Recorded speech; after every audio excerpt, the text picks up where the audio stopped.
What's going on, boys? Back at the desk. Another beautiful day up here. Although it's going to end because the humidity is going to be coming back in the high 80s and then rain. But we'll take it when we can get it. Working on a little project. I had to change things up. I can't do any more on the McLaren until I go to the hobby shop. I got to get some paint. I got to get some paint, and there was a couple other things I gotta write it down because I got CRS lately. Can't remember shit. Oh, I gotta write everything down. I'm telling you, sucks to get old, but I guess that's better than the alternative. So I listened to Benny from Fuba Model Works or Model Yard. I'm sorry, Benny, if I screwed that up. I listened to him. He started his last video on how he got into modeling, and he said he wanted to hear other stories. So here's my story. I was about the same age as he was, like 8 years old, I think he said. So we're about the same age, man. I was born November 22nd, 1959. And I started about 8 years old. I believe there was a little, it was called the 5 and 10. It was a little, store. I wouldn't say little, but, they had clothes and toys and stuff like that. It was right up in the center of my hometown. And I believe we were in there shopping one day, and I saw the Aurora Frankenstein and had to have it. So my mother bought it for me, along with the paints and the glue. And I can still smell it. And that was my first model. I finished that one. And then I think I was the Wolfman, or, let me see, I had the Frankenstein, I had the Wolfman, I think I was the Phantom of the Opera, Dracula, and the Creature from the Black Lagoon. I had all of those. And then I started doing balsa airplanes. Everybody probably did those because they were cheap to get. There was a little hobby shop in my hometown. Probably about as big as this area here, to be honest with you. It was a little hole in the wall, but he had it packed from floor to ceiling with model kits. And and then I just went from there, and then I got out of it for a little while when I got married like an idiot. I got married when I was 21. Even though my old man says, he says, I'm not going to tell you not to do it, but I think you're too young. And by the time I was 25, I was divorced. No kids, luckily. Knock on wood. Not that I don't like kids, but that's another story.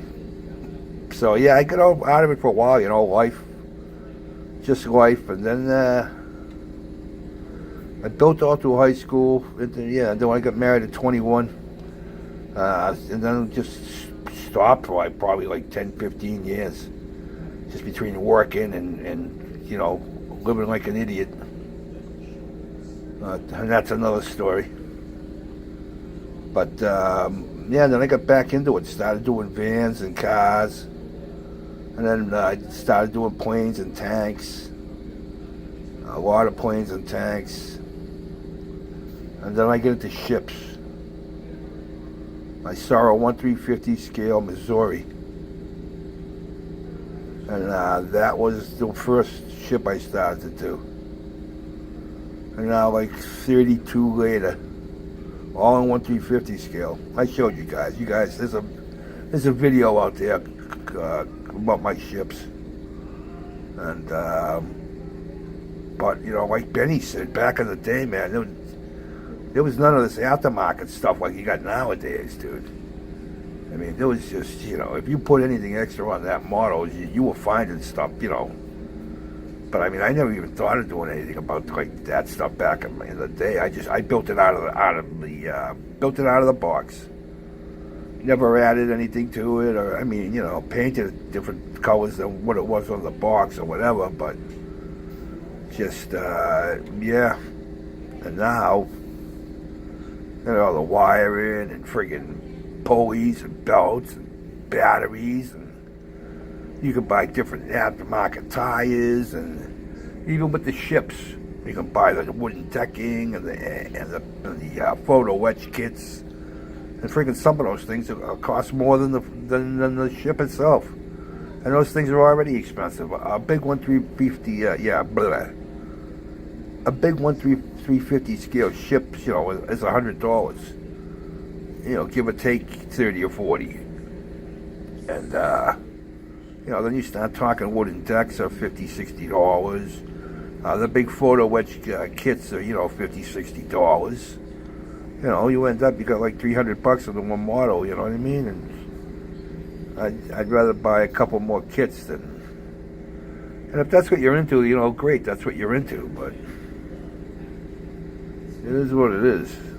And I've been building ever since, so I've probably been building 40 years at least. Well, when you add it up.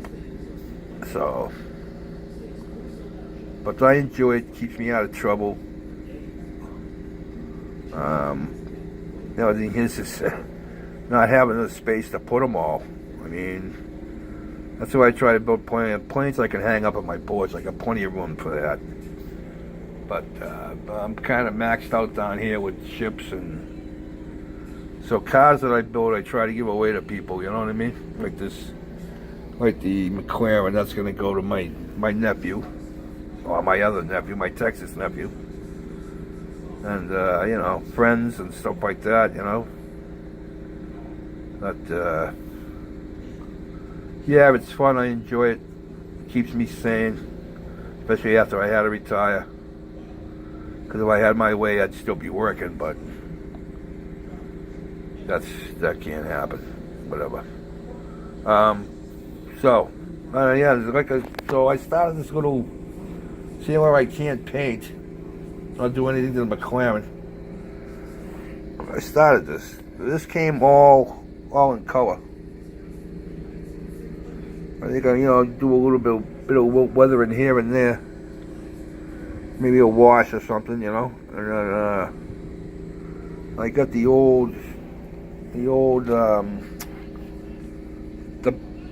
diorama I was going to use for the Hunley, the original one.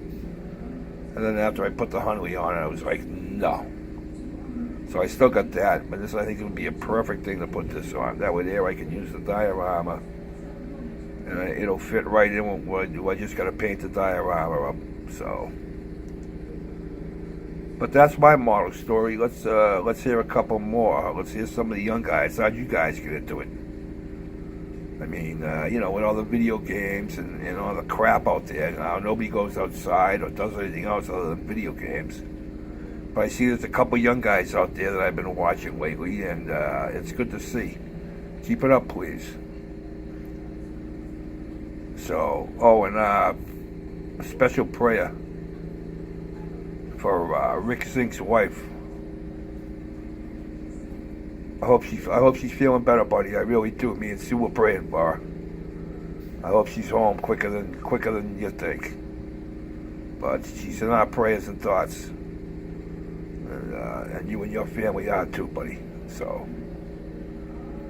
but yeah. So let's hear how some of you guys get into this stuff. I'd like to hear. So, but that's my story, boys, and I'm sticking to it. Oh, have a good day. Peace out, guys.